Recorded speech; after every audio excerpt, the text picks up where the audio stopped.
سلام خانم، شما میشه خودتون رو معرفی کنید اول؟ سلام، من رقیه هستم، 24 ساله، از لس آنجلس میام و توی کاباره کار میکنم. نام پدر؟ ولی دقیقا یادم نیست کدومشون. پدر اولی از سمت چپ زنگ اول. بله اون هم یادم نیست ولی فکر کنم عباس بودن. آها بله. شما بخونید برامون ببینیم که چی میخواید. من یه آهنگ آماده کردم و امیدوارم خوشتون بیاد. حتما. میشه من یه بار ریتم اولش رو گوش بدم؟ آره حتما. مرسی. اون که با من و تو مهربون نمیشه، نارفیق اون همیشه. همه جعفری ها.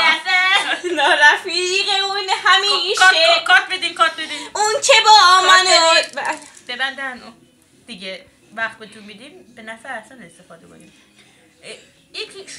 شما واقعا نمیدونستی میخوای بیای اینجا باید لهجه داشته باشی؟ نداری لهجه چرا شرکت کردی؟ خب من جدیدن رفتم لس آنجلس و هرچی خانم شما باید، من الان با چشای خودم دیدم 2 روز رفته اومده ایران برگشتی میگه everything is okay with you. باید اینجوری باشی. شما اومدی من چجوری قبولت کنم؟ هم دختر که هستی اون برن داری زندگی میکنی، اصلا قوانین اینه که خب میشه من یه بار دیگه این آهنگو بخونم؟ آره بخون ببینم با لهجه چی عذاب در میاد. اون که با من و تو مهربون نمیشه. کات حالا شد. شما که این صدا رو داشتی چرا از اول نشون ندادی؟ خب یعنی من کارتو میگیرم؟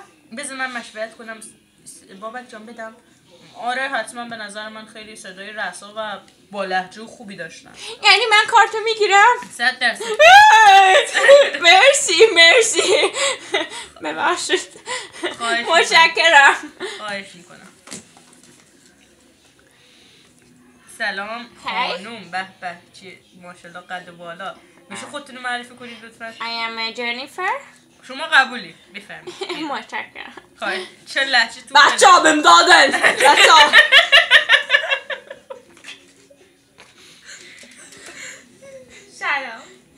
سلام.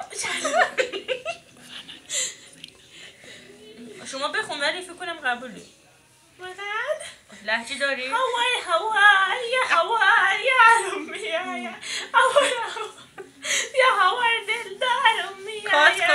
کات. این دل عزیز. کات. این کلمه‌ای که بهت میگم با لهجه بگو. قربان. نه لهجه ترکی که نه خانوم.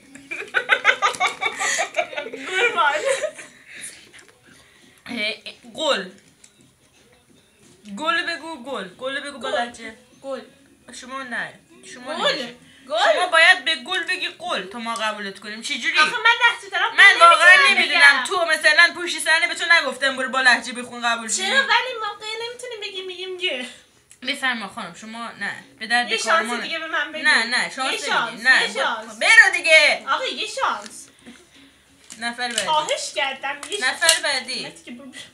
سلام.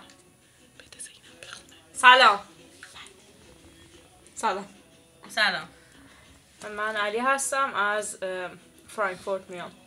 شما بخون واسه ما. مالا هنوز آهنگ آماده نکردم. خب پس گو خوردی اومدی. چرا آهنگ آماده کردم؟ پس گو نخوردی. چرا اول آدم خودت گو خور میکنی؟ خب میشه بخونم؟ بفرمایید. محکوم عشقم، گرفتار غم. یار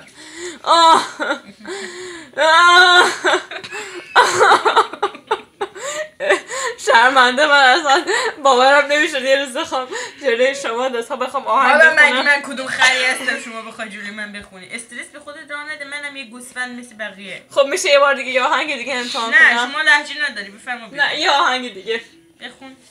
تو خودت قند و نباتی، شکلاتی. کات یابو کات عالی بود. این صدا رو داشتی کجا بودی تا حالا؟ والا من این آهنگو خواستم جلوی خود خانم گوگوش اجرا کنم به خاطر اینکه مال پسرشون بود ولی متاسفانه خانم گوگوش در جلسه اول نیستن. امیدوارم یه روز جلوی خودشون اینو واسهشون اجرا کنم. ان شاءالله. شما قبولی بفرمایید بیرون. متشکرم. مرسی. بابک جان لال مردی عزیزم. سلام عزیزم. ساناز هستم از آفریقا. ببخشید چی هستی؟ ساناز. فکر فوش شدی نبه. بخونید چی میخوایم بخونید؟ زینبی سبد انگور بی صد یزید اومد و یه خوش بدوش زینب تلفن زد بی عباس بیا کربلا دماس بیا کربلا دماس بیا کربلا دماس ما ماشاءالله لباس بده بالا اول. راجع به کربلا داری میخونی با این غیر و فر و ادا، ولی خوبه بهش که تنید کردی راضیم. شما لهجت عالی بود، یعنی فکر کنم که راه پیدا کنی حتی به مرحله نهایی و نیمه نهایی، چون معلومه حالا به غیر از صدا رو لهجت خیلی کار کردی که مثلا قوگه بگی و غه بگی، مثلا کربلا دعواس. آره خوب بود، خیلی مرسی حقیقت شما قبولی. بفرمایید. مرسی سلام، سلام عزیزم. من سلماس هستم. چقدر از- امروز سلماز و ساناز داریم، حداقل پشت صحنه هماهنگ کنین، نه این رو زیر بزنید. من از کردستان ایران اومدم. کردی؟ بله. چانه؟ چونی؟ و من یه آهنگ آماده کرده بودم و خواستم واسه تون بخونم. بفرمایید شما. Somebody's like you. نه Somebody needs you. قد شما از پیش امیر اومدی؟ چرا ایزیکالو نمیخونه؟ Easy come.